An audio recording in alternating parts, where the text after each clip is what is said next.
Assalamualaikum warahmatullahi wabarakatuh.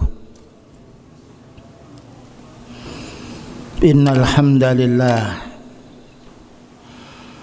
nahmaduhu wa nasta'inuhu wa nastaghfiruh wa na'udzu billahi min shururi anfusina wa sayyiati a'malina. من يهده الله فلا مضل له ومن يضلل فلا هادي له أشهد أن لا إله إلا الله وحده لا شريك له وأشهد أن محمدا عبده ورسوله اللهم صل وسلم على نبينا محمد وعلى آله wa sahbihi ajma'in, amma ba'du. Ma'asyiral muslimin wal muslimat, a'azzani wa azakumullah. Sebelum kita melanjutkan penjelasan syarhus sunnah atau usul sunnah, pokok-pokok akidah yang harus difahami oleh kita sebagai kaum muslimin, maka tentu kita semuanya sekarang ini sudah tahu bahwa wabah corona ini 1,5 tahun lebih, dan itu ujian Allah Ta'ala untuk kita.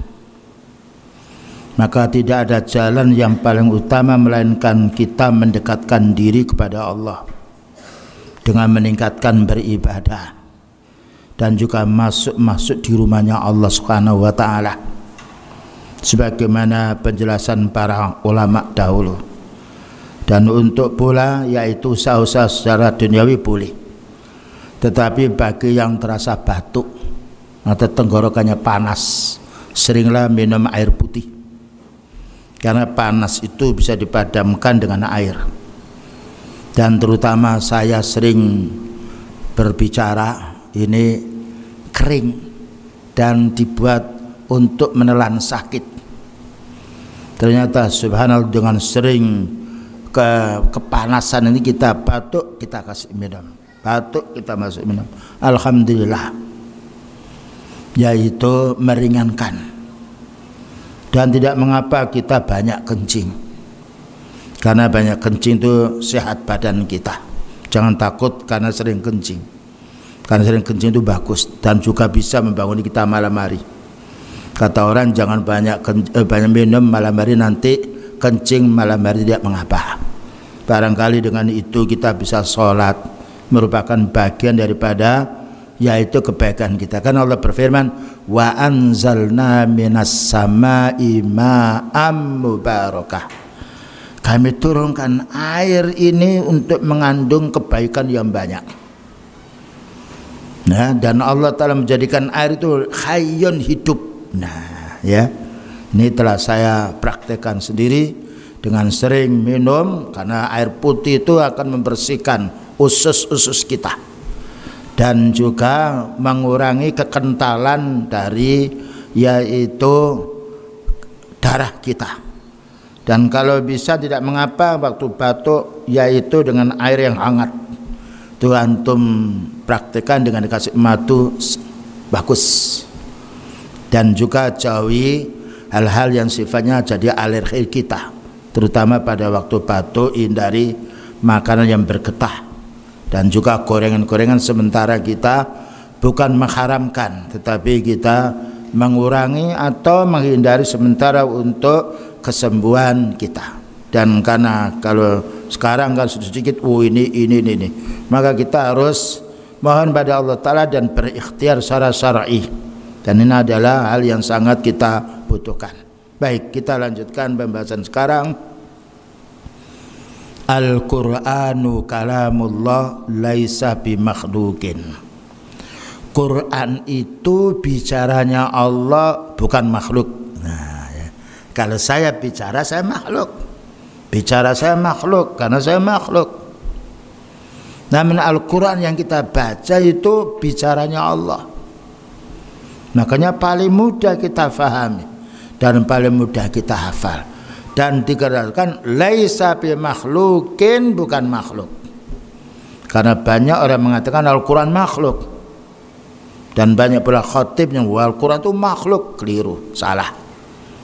Karena Allah berfirman, ya, wa in akhadtum minal musyrikin nastajaraka fa'ajiruhu hatta yasma'a kalam Allah. Kalau ada orang musyrik minta perlindungan kepadamu wahai Nabi, lindungi dan bacakan kalamullah hatta yasma'a kalam Allah, sehingga dia mendengarkan firman Allah. Jadi Al-Quran yang kita baca itu bicaranya Allah. Namanya bicara ada hurufnya, dan juga pula yaitu ada yang bisa kita fahami per kalimat. Jadi kita membaca Alhamdulillahirabbil alamin itu suara kita, tapi yang kita baca itu kalamullah. Satu huruf yang kita baca 10 pahala. Subhanallah. Ya. Alhamdulillah 5 huruf 50. Terutama kita pada saat sedang digoncang dengan waban, banyak orang sedih, mau pergi sedih, bertemu orang juga sedih. Ala bidzikrillahi tatmainnul qulub. Ingatlah sering dengan zikrullah, membaca Al-Quran, pasti tenang jiwamu. Nah, ya. Jadi ketenangan itu bukan dengan harta yang banyak, tetapi ketenangan itu dengan ibadah. Puncaknya ibadah kita membaca ayat Allah, apalagi difahami maknanya. Dan karena ibadah ini yang merasakan adalah orang beribadah, lain dengan minum. Coba dicicipi bagaimana, seger apa tidak, yang lain bisa. Tapi masalah ibadah, orang beribadah yang merasakan nikmatnya. Ya, jadi mari kita yang tunjang dengan adanya berita-berita ini, kita meningkatkan zikrullah dan kurangi membaca hal berita-berita yang tidak benar. Karena apa? Ketenangan dengan beribadah, Allah Ta'ala menjamin kita. Taruhlah kita meninggal dunia di masjid, meninggal kita dalam keadaan ibadah. Selanjutnya, wal Qur'anu kalamullahi wa laisa bimakhluqin, katanya Imam Ahmad. Quran itu bicaranya Allah, bukan makhluk. Wala yadhafu ayyakula, tidak mengapa, tidak salah jika orang itu berkata laisa bimakhluk, Al-Quran bukan makhluk, boleh. Al-Quran bukan makhluk, berarti itu bicaranya Allah. Kalau kita baca Al-Quran itu kalamullah, belum tentu. Karena orang Mu'tazili mengatakan kalamullah menurut mereka makhluk. Jadi kita tambah Quran bicaranya Allah bukan makhluk, atau Quran itu bukan makhluk. Nah, nanti fitnah yang menimpa kepada Imam Ahmad ketika bicara sampai di penjara, diseret. Nah, tapi dengan bersabarnya menang beliau. Qala fa inna kalamallahi laisa bibainin minhu, bicaranya Allah Ta'ala bukan lepas dari dirinya. Nah, ya, seperti saya bicara, cara saya bicara ya hubungan suara saya berhubungan dengan diri saya. Maka Allah Ta'ala bicara bukan pisah dari zatnya. Anak itu bicara berarti hubungannya dengan anak. Orang tua itu bisa, maka suara orang tua kerok, dia besar daripada suaranya wanita, daripada suaranya kecil. Itu suara si fulan dihubungkan dengan yang bicara. Dan ini perkara yang sangat besar pada zaman dulu. Orang-orang ahli bid'ah marah kalau dia mengatakan Quran itu kalamullah. Walaisa minhu syai'un makhlukun, tidaklah Quran itu sedikit pun makhluk, satu huruf pun tidak dikatakan makhluk. Nah, ya. Jadi tidak ada satu pun huruf yang Allah bicara itu makhluk. Selanjutnya diingatkan kita oleh Imam Ahmad, wa iyyaka wa munadharata man akhtasa fihi. Kamu tidak perlu berdebat dengan orang mengatakan Al-Quran makhluk. Ya, tidak boleh kita berdebat dengan orang mengatakan makhluk, dia diam aja. Karena mereka sendiri tidak mau. Bagaimana kita berdebat dengan orang yang menolak Al-Quran? Ya, nomor 2, kita pula tidak boleh berdebat mengatakan waman qala bil lafzi wa ghairihi. Oh, Quran itu lafadznya ini, itu maknanya ini, diam.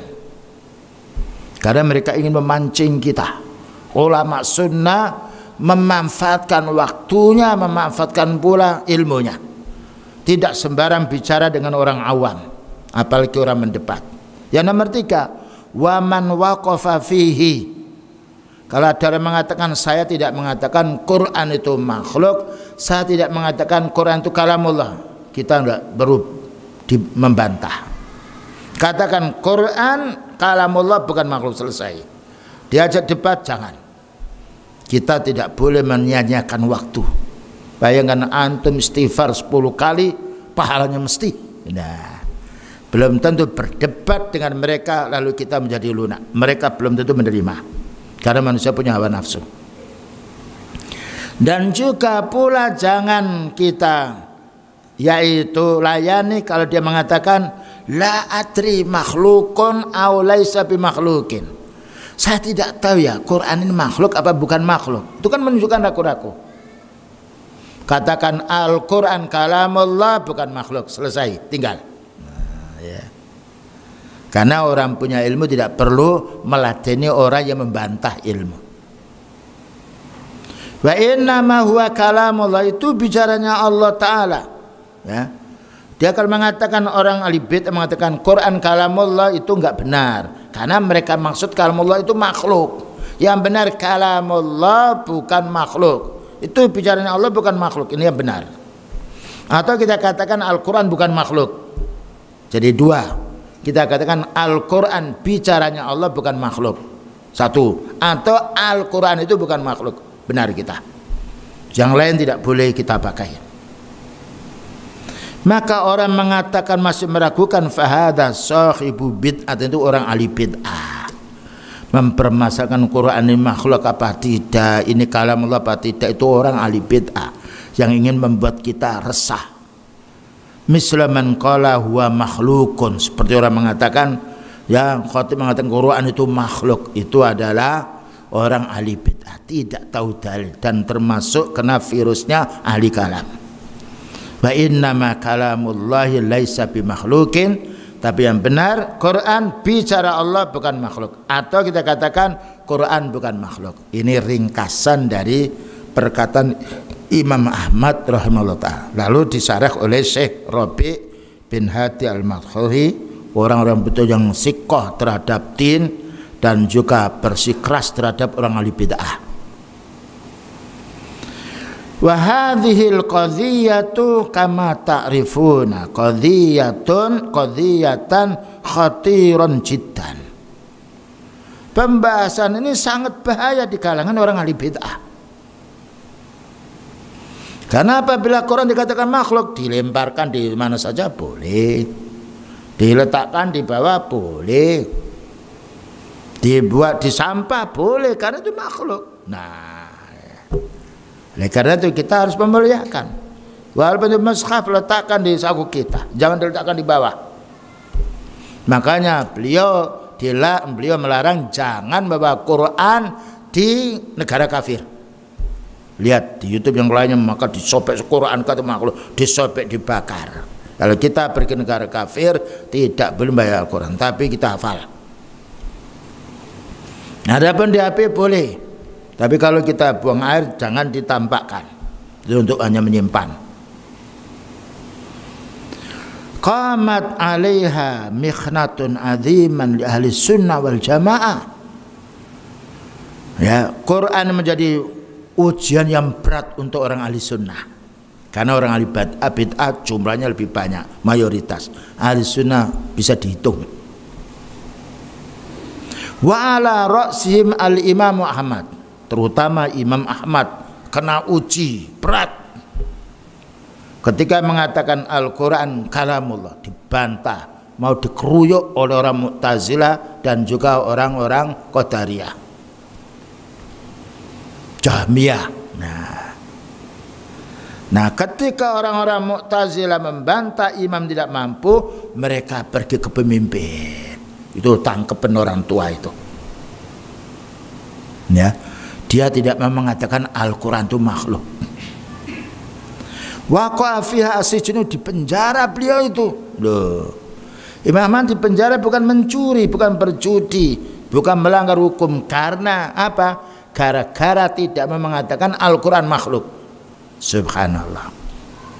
Wadzarbu, dipukuli, dicambui, tapi beliau tidak membantah, bersabar. Wal qatlu, dan mau dibunuh.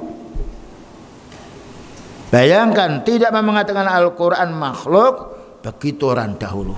Jadi kelompok-kelompok ahli bid'ah, dia bagaimana bisa minta bantuan kepada pemimpin untuk manggil Imam Ahmad supaya mengatakan Quran makhluk. Pada zaman siapa? Fi ahdil Ma'mun wal Mu'tasim wal Wasik, pemerintahan 3. Fi ahdi salah satu khulafai minal Abbasin. Jadi 3 khalifah dari Bani Abbas. Begitu caranya orang ahli bid'ah. Bagaimana ketika tidak mampu berdebat dengan orang punya ilmu, mencari jalan orang berkuasa. Dan itu tidak hanya dulu, di mana tempat begitu cara. Tapi kita harus bersabar. Bersabar itu ditolong oleh Allah. Innallaha ma'as sabirin. Sesungguhnya Allah Ta'ala menolong orang bersabar. Jadi bukan hanya kita saja mendapatkan ujian, pendahulu kita lebih berat. Tukhinat al-ummatu mihnatun azimah. Saat itu umat ini mendapat ujian yang berat dari kelompok Jahmiyah. Jahmiyah itu mengatakan Allah Ta'ala tidak punya sifat dan tidak punya nama, berarti Allah Ta'ala tidak ada. Wal Mu'tazilah, dan kelompok Mu'tazilah mengatakan Allah tidak punya sifat, punya nama tapi punya sifat. Kenapa mereka berani melawan Imam Ahmad? Karena mereka jumlahnya banyak lah. Dan orang yang mungkar itu pengikutnya banyak. Orang yang ahli baik itu, orang baik itu pengikutnya sedikit. Tapi Allah berfirman, kam min fi'atin qalilatin ghalabat fi'atan katsira biidznillah. Berapa banyak orang sedikit itu dimenangkan oleh Allah Ta'ala melawan golongan yang banyak, melawan dengan ilmu. Nah, ya, karena Allah Ta'ala hanya menolong hamba yang beriman. Dzalika bi annallaha maulal ladzina amanu. Yang demikian itu Allah hanya menolong hamba yang beriman. Ini prinsip yang harus kita fahami. Bagaimana selalu ketergantungan kita pada Allah. Wali dhalal, dan orang tersesat memusuhi Imam Ahmad semuanya, dari Jahmiyahnya, Mu'tazilah. Orang ahli bid'ah itu kalau menghadapi orang ahli sunnah bersatu, tapi kalau tidak ada orang ahli sunnah mereka bertengkar sendiri. Nah, karena apa? Dasarnya pikiran. Karena kita lihat para dai yang sifatnya mengandalkan logika, tempur sendiri mereka. Kawan sekarang jadi kawan, sore jadi musuh. Tapi kalau kita kembali pada sunnah, subhanallah. Watasallatu ala ahli sunnah, dan mereka ingin menyerang ahli sunnah. Kapan ahli bid'ah mau menyerang ahli sunnah? Ketika kelompoknya banyak, ketika ada dukungan. Nah, tapi orang ahli sunnah tidak menyerang. Ahli sunnah menyampaikan yang hak. Secara akal bagus orang ahli sunnah, dan berani dibantah. Ahli bid'ah pokoknya begini. Nah, tidak bisa. Manusia bukan diatur oleh manusia. Ahli sunnah ini dalil. Dicaci maki pun ahli sunnah tidak membalas dengan cacian, karena Allah Ta'ala memelihara, melindungi mereka. Makanya jangan sampai mengeluarkan ucapan-ucapan yang buruk. Maka beliau mensifati orang mukmin itu yaitu bicara yang baik, ya, beriman pada Allah, faqaulan karimah, bicara yang mulia. Walakin kataballahu al-akibata lil muttaqin, tapi Allah sudah menjanjikan pasti menolong hambanya beriman. Nah, tapi pertolongan itu setelah kita berusaha, ya. Jangan berharap kita minta ditolong oleh Allah Ta'ala tanpa usaha. Bayangkan kesembuhan penyakit sebab doa, minum obat. Kita menjadi kenyang setelah kita makan. Sebelum makan kita cari rezeki, kita masak dulu. Dan itu disebutkan oleh Allah Ta'ala, Ya ayyuhalladzina amanu in tansurullaha yansurkum wa yusabbit aqdamakum. Surat Muhammad itu. Wahai orang mukmin, jika kamu mau menolong agama Allah seperti para nabi, para sahabat, Allah akan menolong dirimu. Nah ini. Jadi jangan berharap keberhasilan sebelum kita bekerja. Jangan berharap punya anak kalau kita tidak mau menikah. Jangan berharap punya ilmu kalau kita tidak mau belajar. Jangan berharap kita dapat gaji kalau kita tidak kerja. Nah, kalau kerja sudah kita. Cuma kadang kalau orang itu mau mendapatkan pertolongan Allah Ta'ala tapi tidak mau sengsara. Allah berfirman, inna ma'al usri yusra. Sulit dulu baru kemudian tiba. Nah, makanya berapa banyak manusia ingin membunuh para nabi, membunuh para sahabat, ternyata yang ditolong nabinya dan sahabatnya. Fir'aun, bayangkan jagonya orang kufar. Allah menyuruh Nabi Musa untuk mendakwai dulu dengan saudaranya Harun. Coba kamu dakwah. Setelah didakwai mereka menantang, Allah yang menghancurkan Fir'aun dan Allah yang menolong Nabi Musa. Dan itu sejarah yang sudah kita ketahui, tidak bisa kita hindari. Begitu kemenangan kaum dahulu, umat-umat dahulu, bukan tergantung kepada kekuatan fisik, tetapi bergantung ta'aluknya, tawakalnya dan ibadahnya kepada Allah. Walaupun fisik juga ada, tapi itu nomor 2, nomor 3-nya. Pertamanya mohon pada Allah Ta'ala dan beribadah kepada Allah. Ini yang harus kita tingkatkan. Dan yang banyak orang tidak mau menyebut ibadah, usahanya dunia saja. Fasabara, Imam Ahmad bersabar.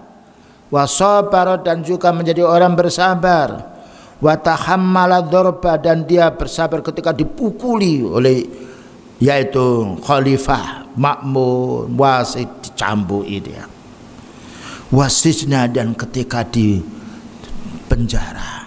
Di penjara bukan karena berbuat jahat, tapi karena membela yang hak.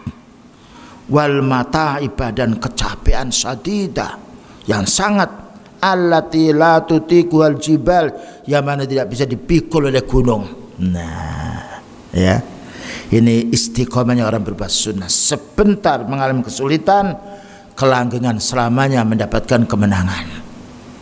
Ini yang harus kita fahami. Ya, makanya Allah Ta'ala sebelum menciptakan kita sudah dijelaskan sejarahnya Nabi Nuh, Nabi Ibrahim, sejarahnya Nabi Musa, ya, sejarahnya Nabi yang lainnya, ya, yang mana Allah Ta'ala menolong para anbiya karena kekuatan iman, tauhidnya, dan berpegang teguhnya kepada wahyu Allah Subhanahu wa Ta'ala. Farafa'allahu makanatahu, maka Allah mengangkat derajatnya Imam Muhammad ini. Wa ala manzilatahu, dan Allah juga meninggikan martabatnya. Makanya kitabnya Imam Muhammad seluruh dunia dibacanya. Meninggal dunia orangnya pahalanya mengalir terus. Karena disampaikan itu qala Allah Ta'ala wa qala Nabi, kitab Bukhari, Muslim, ya, Imam Syafi'i, kitabnya Imam Syafi'i, Imam Nawawi. Karena apa yang dibahas bukan urusan dunia, tetapi murni ayat Allah, hadis Rasulullah sallallahu alaihi wasallam. Seandainya ulama dahulu itu tidak berkepentingan belas kasihan pada kita dengan mencatat di kitab, kita tidak akan tahu din. Karena sekarang yang ada pemikiran-pemikiran, pengetahuan-pengetahuan umum, tapi kitab Allah Ta'ala tidak berubah, ejaannya tidak berubah, hadis beliau tidak berubah. Tidak ada kitab yang dijaga oleh Allah Ta'ala di dunia ini sampai hari kiamat kecuali 2, Al-Quran dan hadis. Dan itu Allah Ta'ala yang menjaganya. Demikian juga keterangan para ulama sunnah. Wasara imam ahli sunnah bihaqqin, sehingga menjadi imam, jadi panutan seluruh dunia para ulama sunnah. Nah, tandanya orang ahli sunnah itu kalau yang dibacakan kitabnya ulama sunnah. Tandanya orang kharoki, berita politik terus yang dibahas. Tandanya ahli sunnah, enggak, kitabnya Allah. Makanya sekarang dakwah sunnah itu menyebar di mana-mana. siapapun boleh mendengar, tidak ada dakwah yang tertutup. Nah, karena Islam rahmatan lil alamin, belas kasihan untuk semua manusia, dan kita siap keliru dibetulkan. Tapi kalau ayat Al-Quran bagaimana kita keliru? Kalau itu hati yang sahih bagaimana kita keliru? Kemenangan kaum muslimin dengan dua landasan ini. Wa'tasimu bihablillahi jami'a wa la tafarraqu. Berpegang teguhlah kamu dengan dua tali ini, yaitu Al-Quran dan Sunnah. Tali itu maknanya pengikat kita supaya kita tidak lepas. Fala yarfa'u ahadun ra'sahu bis sunnah wa rayatas sunnah illa wa'tazza bintimaihi ila hadal imam. Tidaklah orang itu meningkat derajatnya sunnahnya melainkan karena di antara sebab berpegang kepada kitabnya para ulama dahulu. Dan kitabnya para ulama dahulu itu bukan dari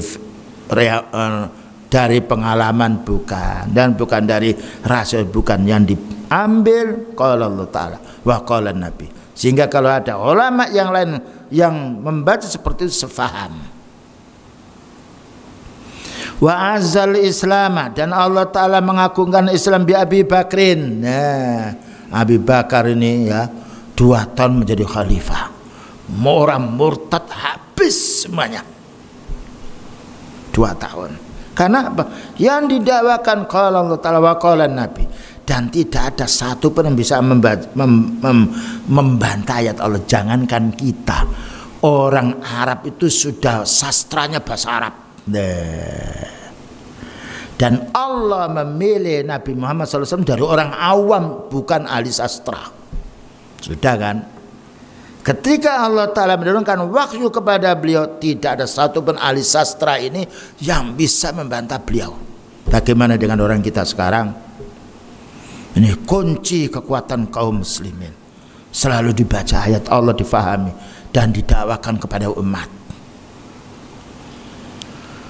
Wa Ahmada yaumal mikhnati, dan Allah Ta'ala mengangkat derajatnya Imam Ahmad ketika mendapatkan fitnah dari orang ahli bid'ah al-mukalam, Mu'tazilah, Jahmiyah. Akhirnya hancur sebenarnya mereka.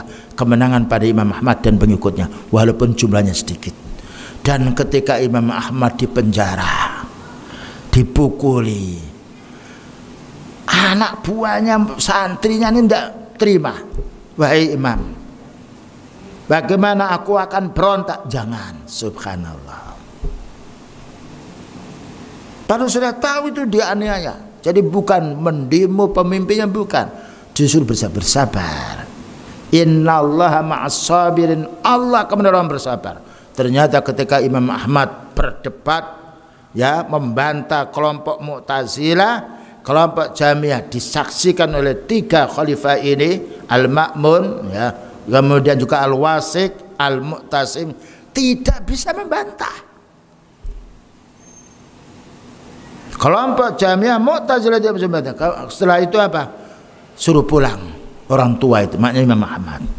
Ini kasih duit suruh pulang. Subhanallah. Wal aqibatu lil muttaqin. Pungkasan yang baik itu hanya dimiliki oleh orang bertakwa.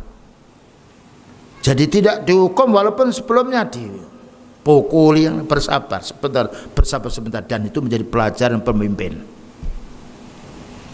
Dia memberi petunjuk Allah. Tapi beliau tidak mencaci pemimpinnya. Kenapa? Beliau tahu ini orang awam, tidak tahu masalah, dan diprovokator oleh kelompok Mu'tazilah dan Jahmiyah. Faedahnya orang punya ilmu, ya, manfaatnya untuk dirinya, untuk umat, untuk pemimpin bola. Qala ba'du salaf, berkata Imam Salaf rahimahullah wa jazahu ahsanal jaza. Para ulama salaf memuji Imam Ahmad ini.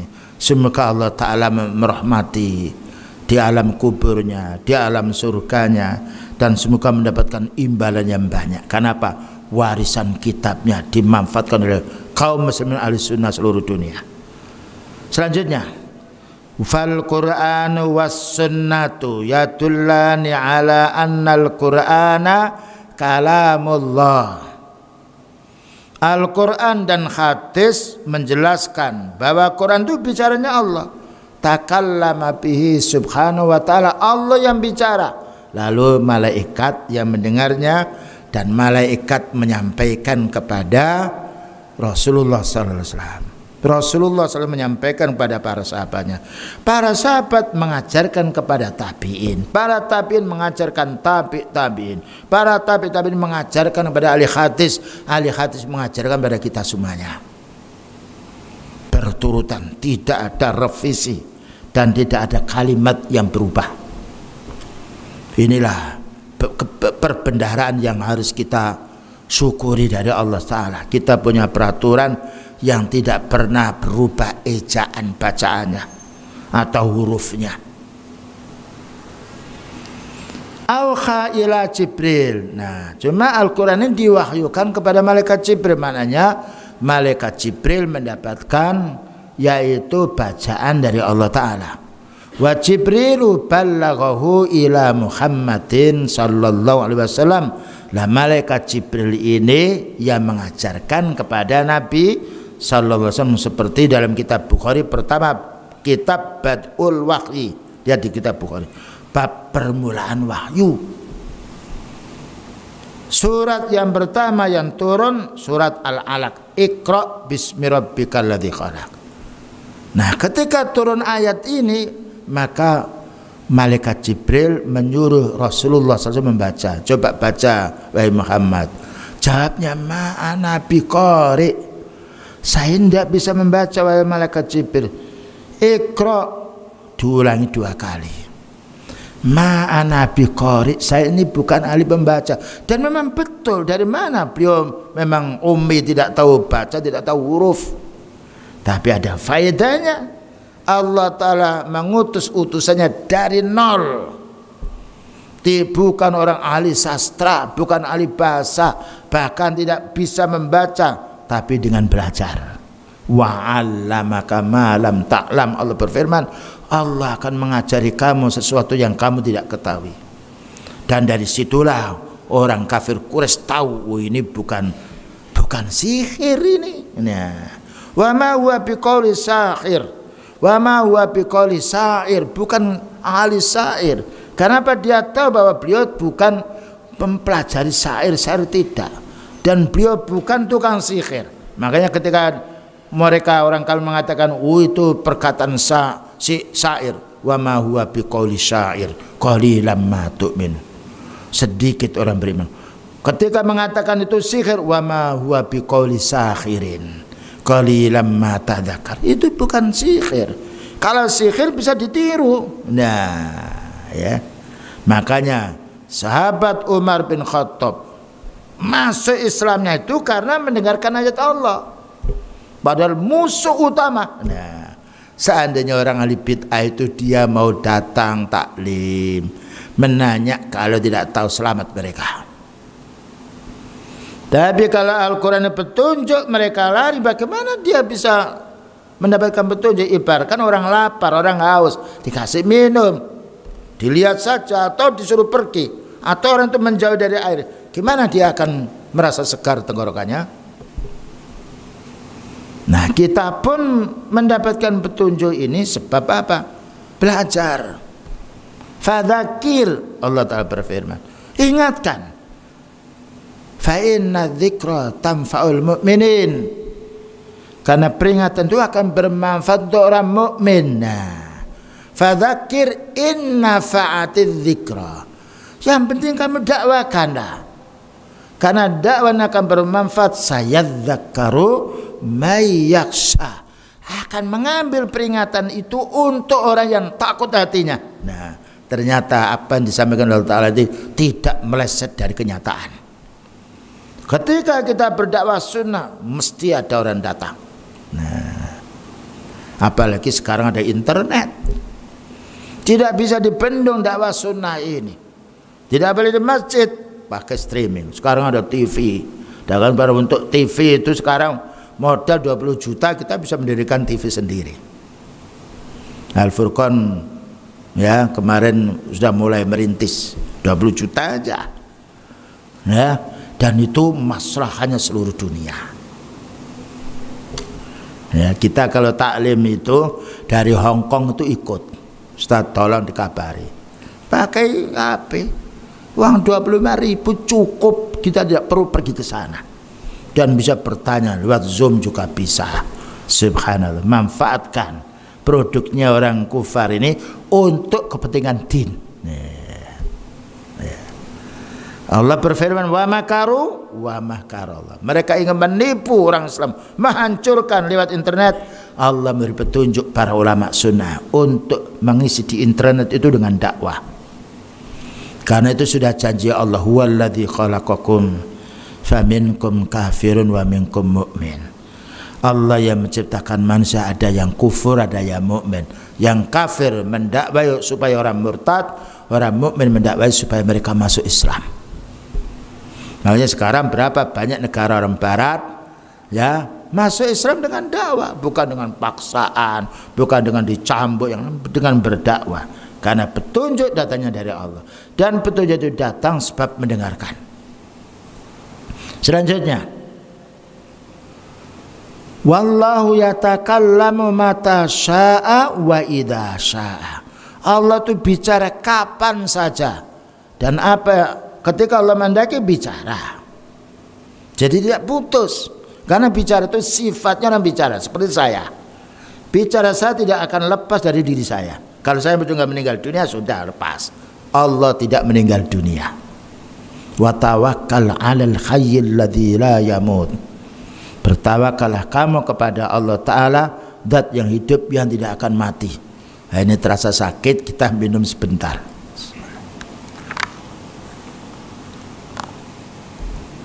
Dingin, kalau dingin itu nggak panas dia. Jadi mau batuk nggak jadi batuk. Maka Allah berfirman di dalam surat Al-Kahfi ayat nomor 110. Qul law kanal bahru midatan li kalimati rabbi lanafidhal bahru qabla an tanfada kalimatu rabbi walau ji'na bimislihi madada. Qul, bicaralah wahai Nabi. Nah, disuruh bicara. Ketika beliau suri Taurat dan kita disuruh bicara, maka kita juga harus bicara. Supaya tidak dibantah bicara kita, bacakan ayat. Nah, bacakan hadis. Ini bukan pemikiran saya. Saya bicara ini ayat Allah. Nah, menang kita.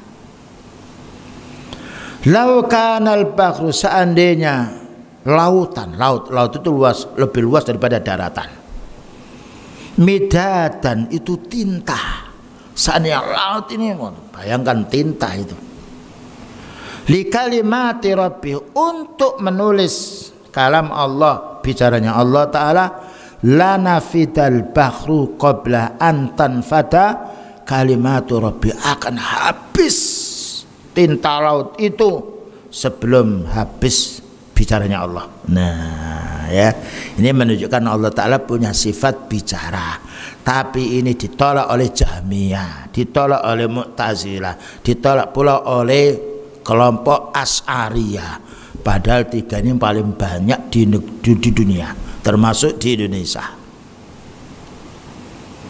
Sifat Allah 20 kitab bakok mukhalafatul qadisi. Nah, makanya kita perlu menyampaikan di tengah umat. Ya.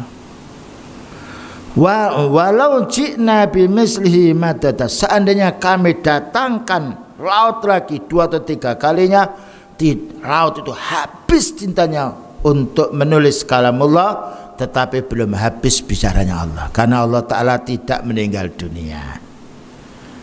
Dan sebelum ada makhluknya, Allah sudah punya sifat bicara. Famin kalamihi al-kutubul munazzalah, di antaranya bicaranya Allah Ta'ala ditulis di kitab-kitab dahulu, Zabur, Taurat, Injil, Suhuf Ibrahim, Musa. Untuk apa? Li islahil basari, untuk perbaikan manusia. Jadi bukan untuk merusak manusia. Bayangkan antum bandingkan sebelum taklim dengan setelah taklim. Kita ini tahu sholat menurut sunnah karena Quran yang kita baca. tahu bagaimana zakat, tahu bagaimana kurban, itu sumbernya dari Quran dan hadis. Dan kita tidak merasa dirugikan beragama Islam, merasa menyesal, tidak ada. Ada pun orang itu murtad dari Islam itu karena keduniawian. Tapi kalau orang kafir masuk Islam itu karena petunjuk, bukan karena dikasih uang. Tidak ada orang Islam berdakwah kasih supaya orang masuk Islam, tidak. Karena Islam disampaikan dengan ilmu, dan ilmu itu tidak bisa ditolak dengan kebodohan. Ilmu menghapus kebodohan, ilmu menghapus kerancuan, ilmu menghapus subhat. Karena ilmu itu bagaikan lampu. Ketika lampu itu bersinar, apapun yang salah kelihatan, apapun yang baik kelihatan. Makanya orang ahli bid'ah itu mau membantah ahli sunnah tidak bisa, paling dengan cara yang lain. Karena apa? Ilmu tidak bisa dilawan dengan subhat. Ini keutamaan. Tapi ilmu itu tidak bisa dicuri.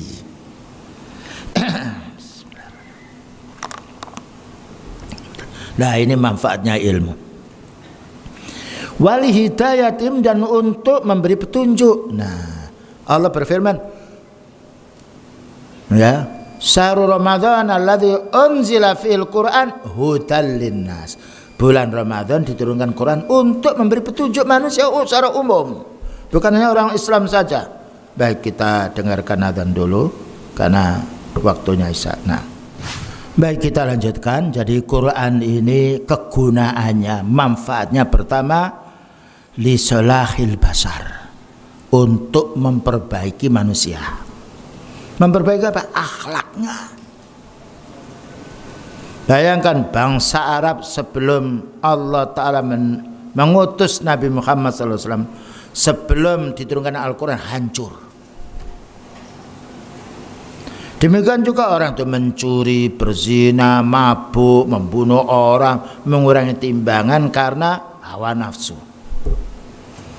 Tapi kalau orang itu sudah membaca Al-Quran, tahu mencuri hukumnya haram, berzina hukumnya haram, mengurangi timbangan akan dihukum oleh Allah, bumi akan dibalik, maka akhirnya tidak berbuat zina, tidak mencuri, tidak mengurangi timbangan, tidak berjudi, menjadi baiknya orang. Tidak ada orang berjudi lalu baik, tidak ada orang mencuri lalu baik, tidak ada orang berbuat zina lalu baik. Jadi Quran ini perlu kita bacakan kepada manusia. Ketika Allah Ta'ala memberi petunjuk, jadi baik. Kenapa kita tidak mencuri? Allah Ta'ala melarang kita.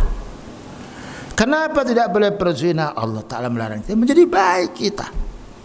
Kita menjumpai uang di jalan, kita ambil, kita umumkan. Nah, kita dilarang membunuh orang, dilarang menghibah, dilarang mendolimi. Bukankah itu baik? Nah, inilah maka orang mukmin ketika para sahabat ketika masuk Islam berubah menjadi baik.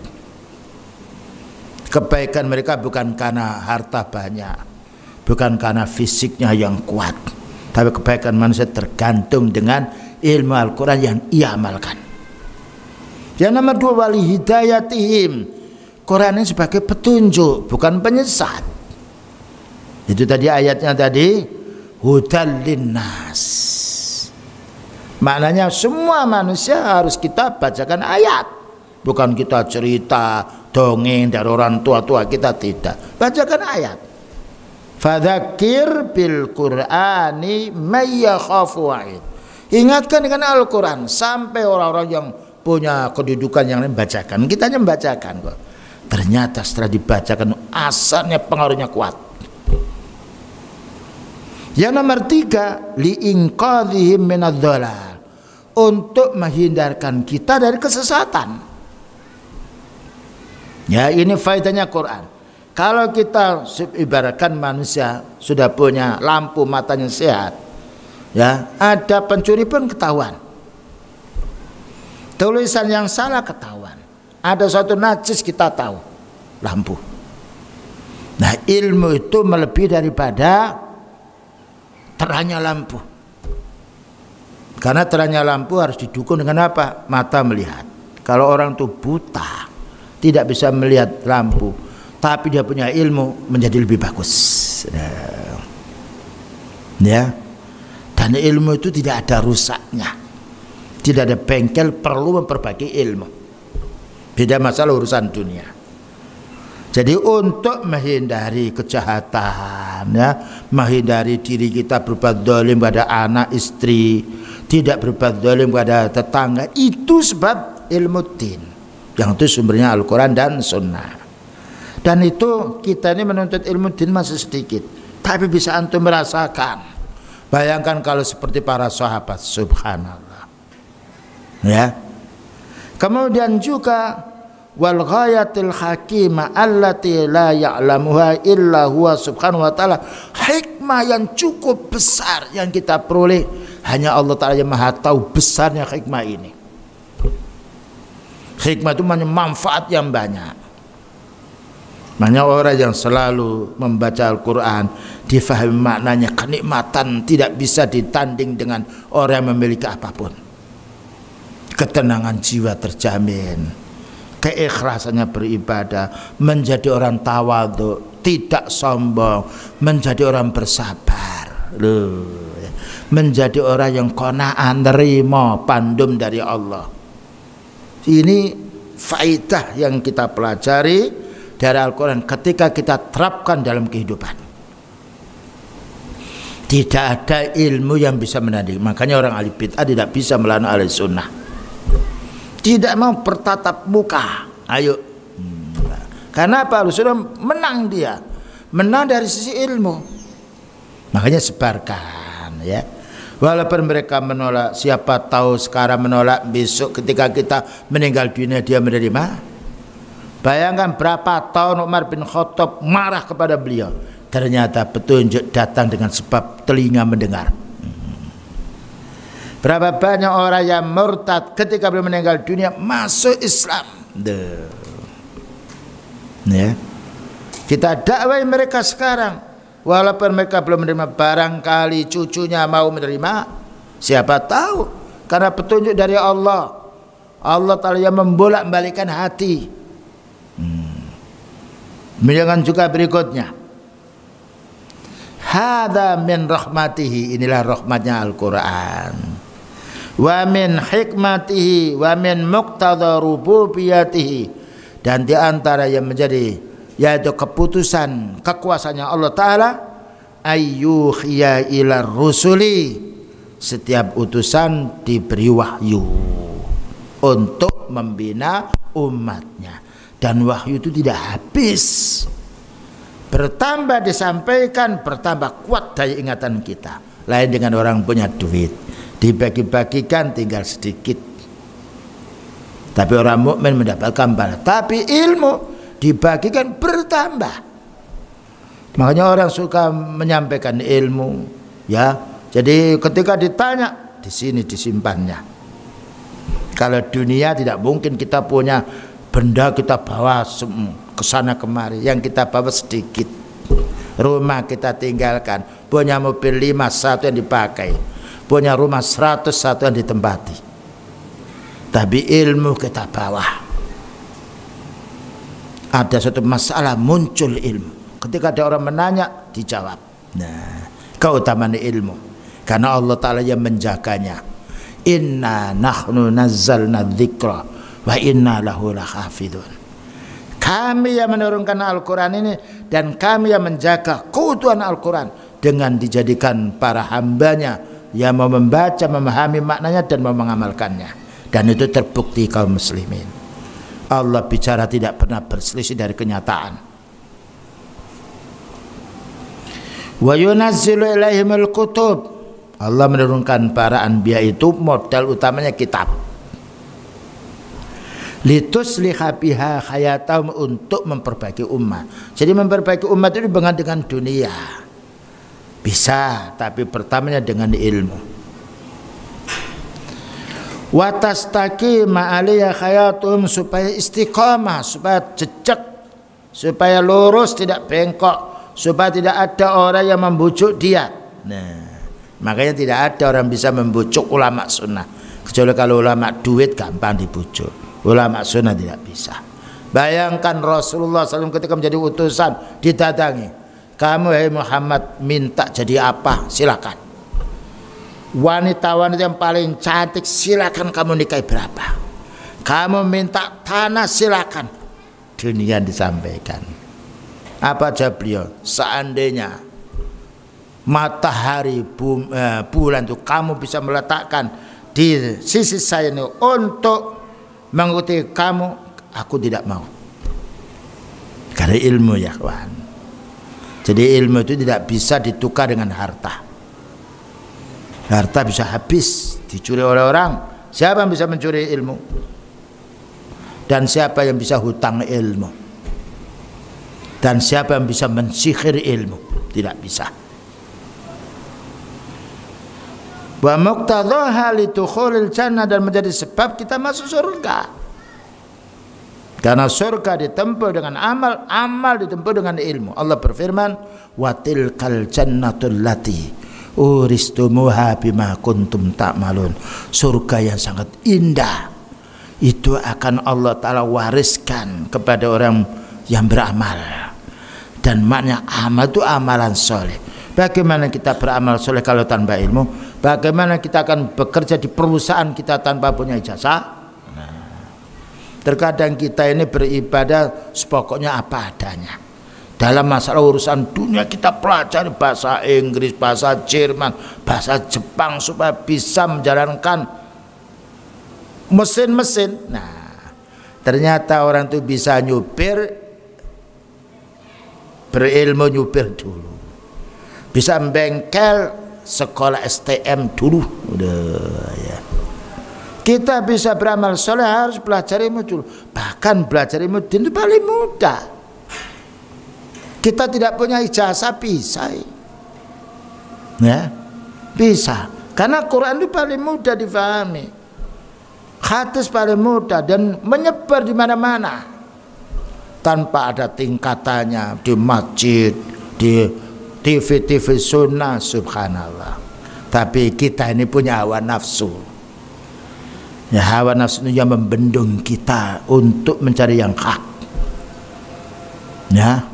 Wala innan dalam ayat Al-Quran, innan nafsa la ammaratum bisu. Hawa nafsu itu menyuruh untuk berbuat jahat.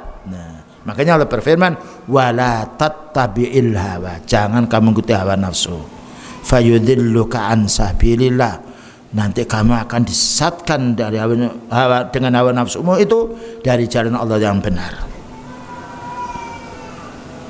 Wal Qur'anu kalamullah.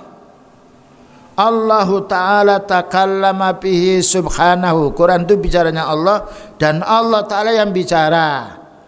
Ya, jadi kalau kita membaca Qul huwallahu ahad itu suara kita, tapi yang kita baca Quran. Kalau kita baca yaitu hadis, ya kullu bid'atin dhalalah, semua bid'ah tersesat, itu kita yang baca, tapi ini aslinya hadis beliau. Nah, ya. Wal kutubul munazzalatu kalamullah. Semua kitab-kitab para nabi dulu itu bicaranya Allah. Cuma yang masih kekal sampai hari kiamat nanti hanya satu, Quran. Yang lain sudah dicabut oleh Allah Ta'ala, yaitu Taurat, Injil, Zabur. Wa kallama Musa taklima, dan Allah Ta'ala bicara kepada Nabi Musa. Tidaklah bicara kecuali terdengar suara. Tidaklah bicara kecuali difahami maknanya, ada kalimat yang keluar. Bayangkan ini AC bunyi, tapi kita tidak bisa memahami apa bunyinya AC itu. Kipas putar dia, mobil gereng dia. Kita tidak bisa, karena itu bukan bicara, suara. Nama bicara itu ada kalimat yang bisa ditulis, yang bisa difahami. Namanya menangis bukan bicara. Ya, suara yang kalau batuk bukan bicara, walaupun itu suara. Wa kallama Muhammadan lailatal Isra'i alaihi salatu wassalam, dan Allah Ta'ala bicara kepada Nabi Muhammad SAW ketika malam Lailatul Isra, ketika Allah Ta'ala mengangkatkan beliau ke Musratul Muntaha. Cuma beliau tidak berhadapan dengan Allah. Ya, bicara tapi didengar tapi tidak melihatnya besok pada hari kiamat. Dalam satu ayat, wujuhu yauma idzin nadhirah ila rabbiha nadhirah, wajah-wajah yang berseri orang ahli sunnah besok akan berseri-seri melihat Allah pada hari kiamat. Sekarang kita tidak bisa melihatnya. Jangankan kita, Rasulullah SAW dan para sahabatnya belum pernah melihat Allah Ta'ala di permukaan bumi. Tapi kalau orang itu bermimpi melihat Allah, bisa jadi itu mimpinya para anbiya. Dan Allah Ta'ala berfirman di dalam surat Asy-Syu'ara bahwa Allah Ta'ala bicara kepada Nabi Musa, wa idz nada rabbuka Musa. Ingat ketika Allah Ta'ala memanggil Nabi Musa, tapi Nabi Musa ingin, ya Allah, bagaimana aku bisa melihat dirimu ya Allah? Lantaroni, ya. Jadi bicara itu tidak harus bertatap muka, bisa juga lewat telepon. Kita kan telepon, tapi kita nggak melihat orang itu, mendengar suaranya. Nah, ini urusan dunia kita saksikan. Siapa yang bicara tadi? Bapak saya. Kamu lihat ya? Enggak, tadi mendengar. Ya. Nah, maka ketika Nabi Musa AS diajak bicara oleh Allah Ta'ala, maunya, wahai Allah, ya, bolehkah aku ini bisa melihat dirimu? Maka lantarani, kamu tidak akan bisa melihat saya di dunia karena tidak kuat cahaya. Bagaimana kamu melihatnya? Oleh karena itu, kalau kamu ingin tahu, maka beliau diperintah oleh Allah Ta'ala untuk yaitu menyembelih, yaitu burung itu lalu disebarkan di gunung-gunung. Ya, dengan demikian bisa kembali. Ya, dan itu betul menunjukkan Allah Ta'ala Maha Tahu, Allah Ta'ala berkuasa. Jangankan kita, seandainya Al-Quran itu diturunkan kepada gunung, goncang dia.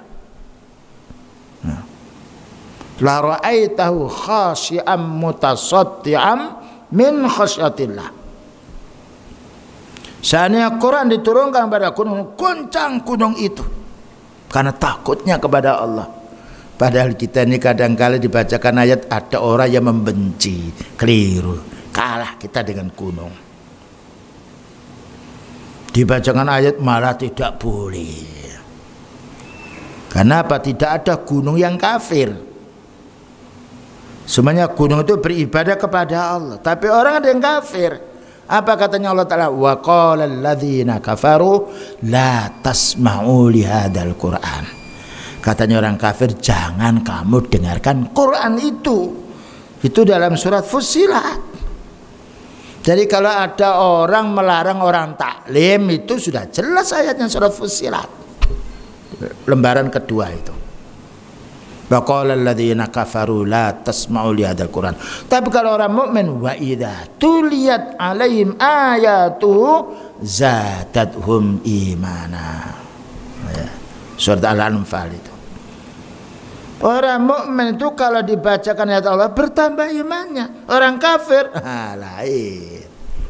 Ya. Orang munafik yaj'aluna asabi'ahum fi adanihim minas sawa'iqi hadarul maut. Orang munafik menyumpat karena disumbatnya telinganya khawatir mengena kepada diri mereka. Tapi orang mukmin lain, Quran itu syifa, obat. Oh ya, ini saya masih salah. Ternyata Allah Ta'ala berfirman, ini yang benar. Nikmat kita kaum muslimin. Baik, begitulah yang dapat disampaikan. Barangkali ada pertanyaan-pertanyaan yang berkenaan dengan hal ini, silakan untuk bertanya.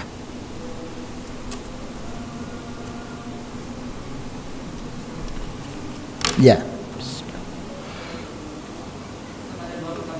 boleh.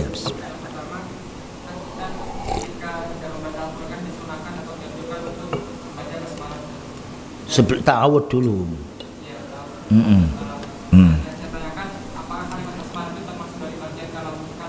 Kalamullah, surat Naml. Surat Naml. Ya.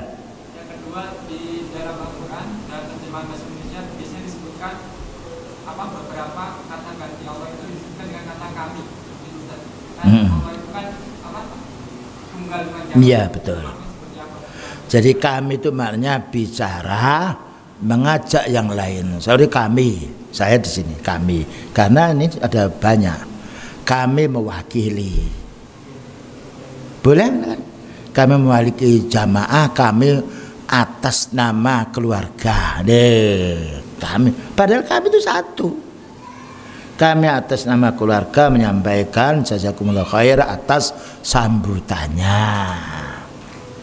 Jadi kami itu kalau bahasa Arab itu al-mutakallim ma'al ghair, bicara menyertakan orang lain. Kalau ana mutakallim ma'a waqti, saya bicara sendiri. Makanya Allah Ta'ala berfirman wa ma khalaqtul jinna, satu.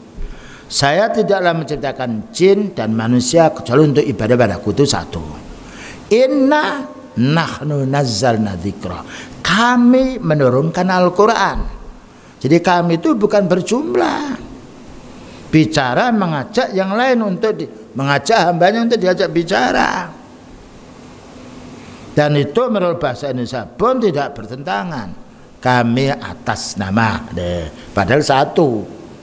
Kami atas nama fulan mewakili dari yang hadir menyampaikan terima kasih atas sambutannya dan mohon maaf apabila ada khilafnya. Itu dalam bahasa Arab itu inna mutakallim malhir, bicara mengajak yang lain. Jadi bukan jamak, bukan maknanya lebih. Tapi yang lain. Ya. Ya.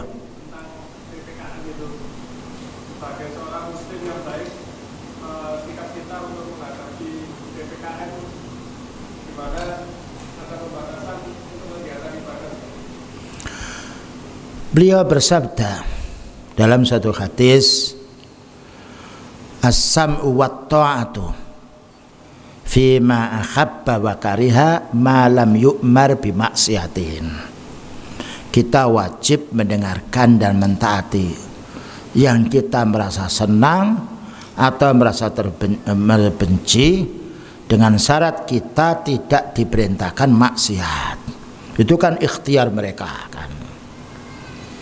Jadi masjid tempat ibadah, ya. Jadi kita yaitu memang ada sebagian pendapat mengatakan yaitu bolehnya masjid ditutup. Tapi Allah berfirman, innama ya'muru masajidallahi man amana billahi wal yaumil akhir wa aqamas shalah wa ataz zakah. Dan alhamdulillah, ya.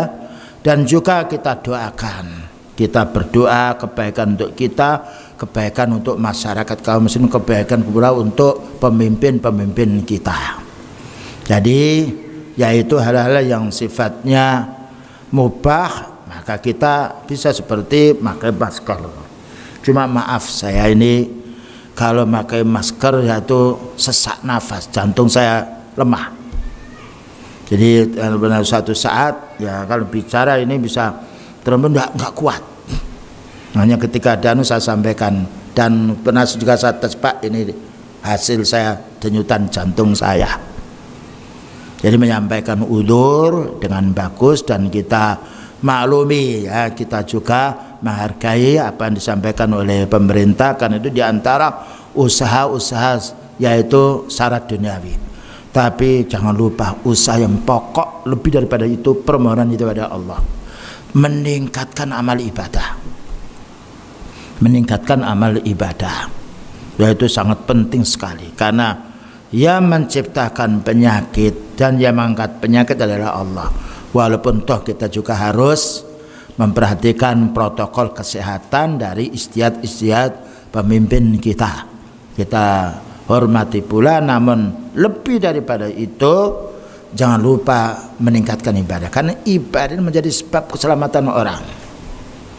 Ya, jadi di samping kita mentaati hal-hal yang sifatnya maslahat untuk kita, jangan lupa pula perintah-perintah Allah Ta'ala. Bayangkan dalam satu hadis kan barang siapa yang tidak datang sholat berjamaah akan dibakar rumahnya. Ya, dan juga sahabat itu mengajak orang sakit itu diapit, ya sampai orang buta pun, kecuali kalau kita sakit. Ya, kalau kita sakit memang ada hadis kita boleh tidak sholat di masjid ketika kita sakit. Yang nomor 2 hujan deras. Nah, hujan deras. Nah, kita diperbolehkan, makanya kalau hujan deras bagaimana adanya? Sallu fi buyutikum. Nah, sholatlah di rumahmu. Sallu fi rihalikum. Sholatlah kamu di tempat kendaraanmu. Nah, jadi himbauan itu tetap kita hormati dengan bagus, ya. Namun hal-hal yang sifatnya kita beribadah, alhamdulillah, yaitu dengan mohon kepada Allah Ta'ala, semoga dengan kita meningkatkan ibadah ini, ya, Allah Ta'ala segera mengangkat wabah-wabah yang menimpa kepada kita semuanya. Karena usaha-usaha duniawi sudah kita laksanakan, ya, tinggal mungkin karena ibadah kita yang kurang betul, ya, dan kurang meningkat. Karena apa? Karena ibadah ini menunjang yaitu keselamatan umat, dan juga Allah Ta'ala tidak menjadikan ketenangan satu jiwa kecuali Allah berfirman, man dakhalahu kana amina. Siapa yang masuk masjid Allah dijamin aman.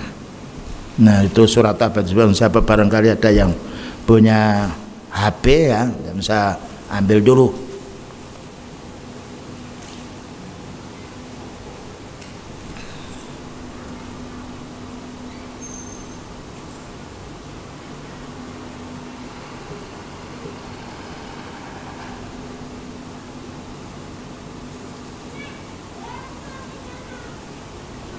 GPS hilang. Disebutkan dalam surat Ali Imran. Nah, ya.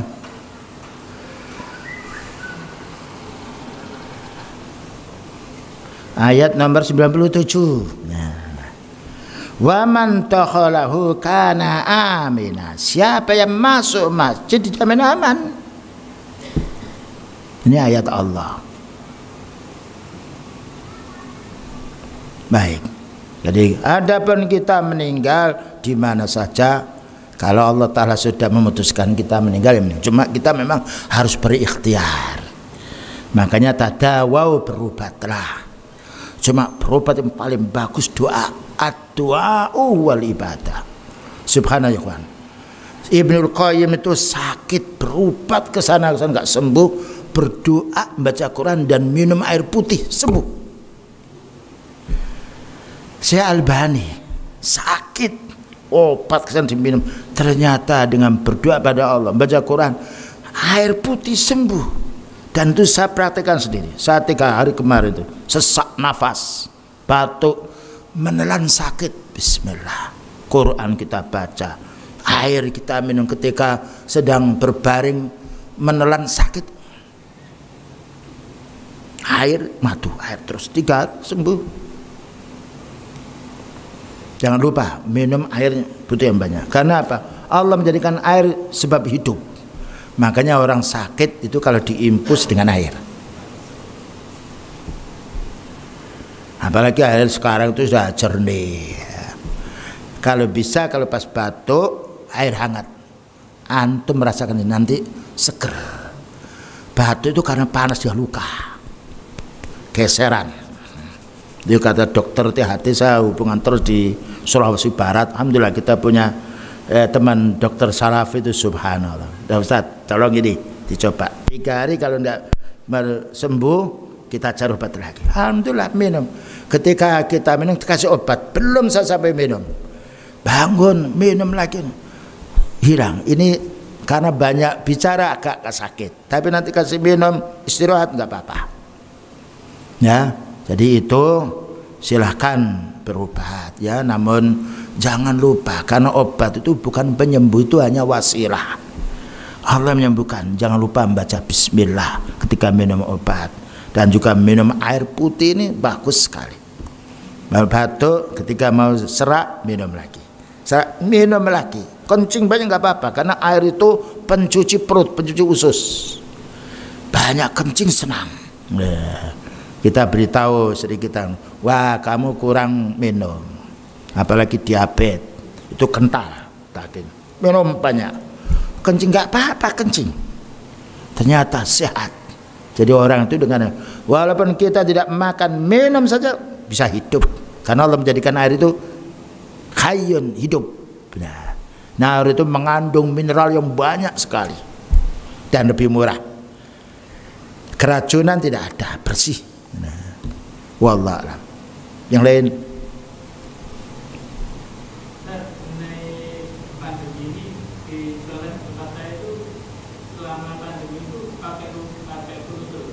Pakai kunut. Iya. Cuman imam bacanya itu tidak terdengar. Apakah kita juga harus mengamini gimana atau gimana? Ya betul. Terus yang kedua, jamaahnya itu ada yang katakanlah saat pemerintah lagi berjarak, yang lainnya rapat. Jadi kalau sholat pasti dia ambil jarak sendiri atau sholat belakang. Bagaimana?